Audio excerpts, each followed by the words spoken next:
When people think of the 3D platformer, images of Nintendo's mainstay Plumber come to mind instantly, or as of late, Team Asobi's fantastic mechanical mascot Astrobot, or a personal favourite, Double Fine's exemplary sequel, Psychonauts 2. In modern times, the platformer hasn't been a genre inundated with quality games, except for a handful of well-known names, but every now and then, one comes along from a smaller studio that's impressive in its own right. So let's see if Big Hops fails to understand the genre, or if it continues to build on the strengths of the successes that came before. But first, if you enjoy the review, please like and subscribe to Play, Save, Repeat.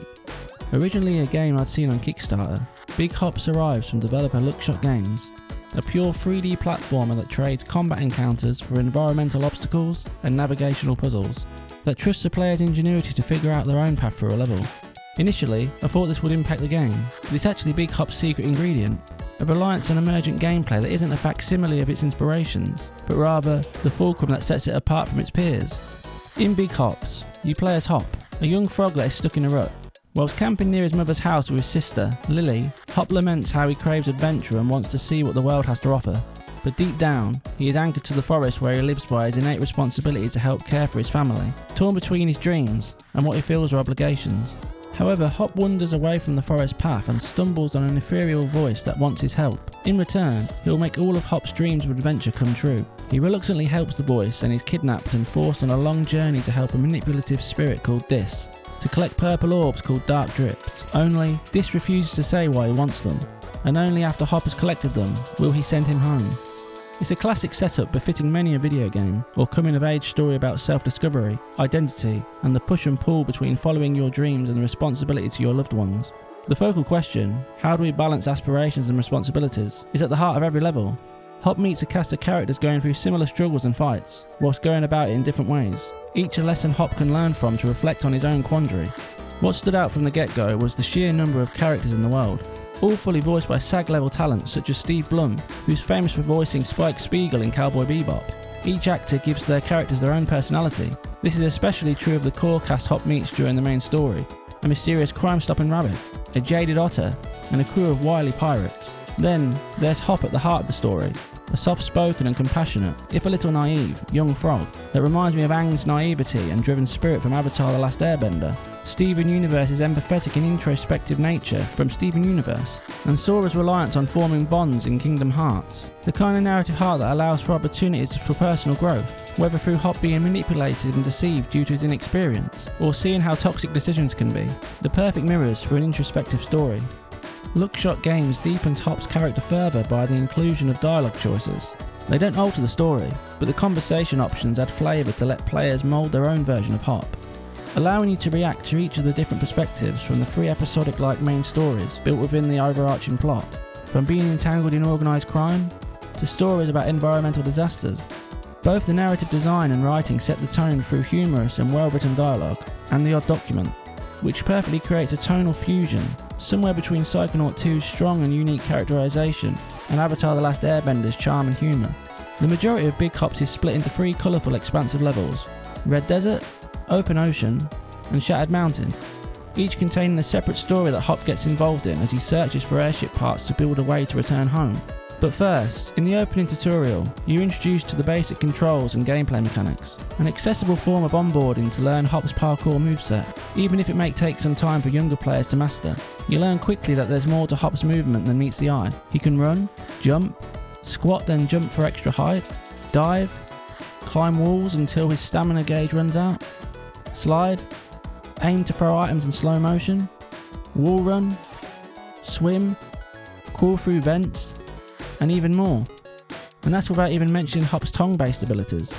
Although, I would recommend taking the time to get accustomed to the flow of the parkour movement, to learn how to gain momentum by jumping, then diving into a slide and jumping again to repeat the cycle. Mastering this simple pattern is transformative to the platforming experience. The biggest mistake I made early on was diving on an approach to a wall run, which prevented the run from initiating on contact, when you should always jump at it instead. But by the time you reach the first town, all of these things are muscle memory and feel really tight and responsive.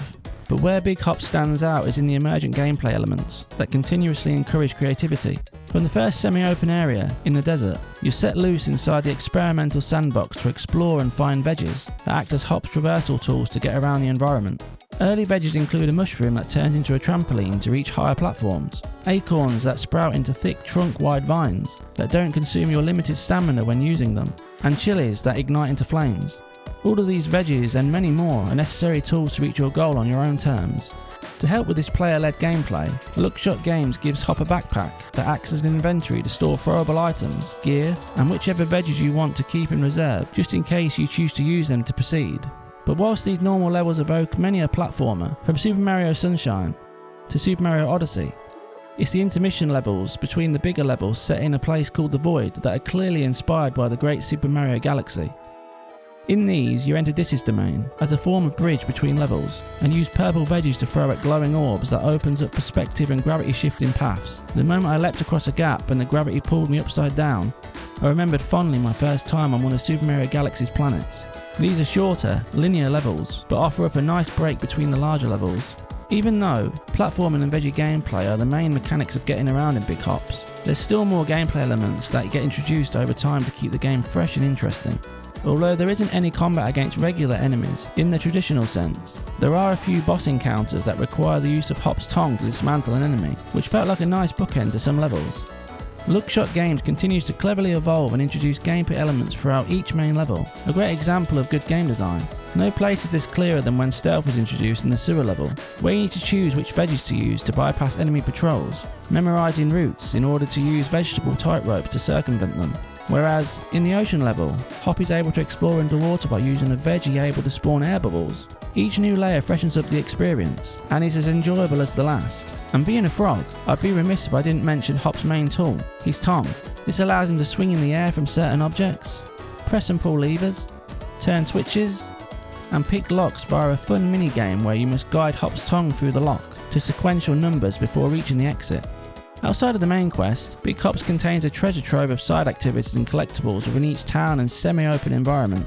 You'll find environmental puzzles, like in the first desert area, where a rabbit is stuck at the top of a tower of tumbleweed, and you're tasked to figure out which veggie to use to get them down. Or small side quests, such as using Hop's fast movement to beat a rabbit's time trial record. Whenever you complete these challenges, you're rewarded with a larger dark drip that fills up Hop's experience meter, which is for another of Big Hop's systems, trinkets that act as perks. Collecting every dark drip scattered around the environment increases your experience bar. The dark drips are a nice extra for completionists, but they also serve the purpose of unlocking trinkets that are useful perks in the form of scout-like badges that you place on Hop's backpack.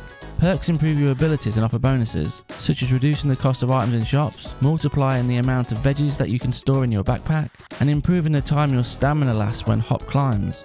By the second and third levels, perks have a transformative effect on gameplay and help you create a build for Hop that feels uniquely attuned to your playstyle. However, my favourite side activities were those that asked you to complete a task. For example, to find a way inside a locked factory and unlock it from the inside. The ingenuity of the game is that the developers trust the player to use the gameplay mechanics to solve the problem without guidance. It's reminiscent of Nintendo's more recent approach to games like Zelda Breath of the Wild, and in some ways, Donkey Kong Bonanza. Good company to be associated with, yet Lookshot Games didn't settle for the inclusion of just a few side quests. They added 18 challenge rooms to find that are hidden throughout the world. These are optional levels that focus on a particular gameplay element from the area that you found them in, and they reward you with big dark drips on completion. I found these to be fun, and for fans of setting record times in the Astrobot speedruns, challenge rooms can be replayed from the menu, allowing you to set times against your friends and the world, and I have no doubt people will find inventive ways to use veggies to set impressive times.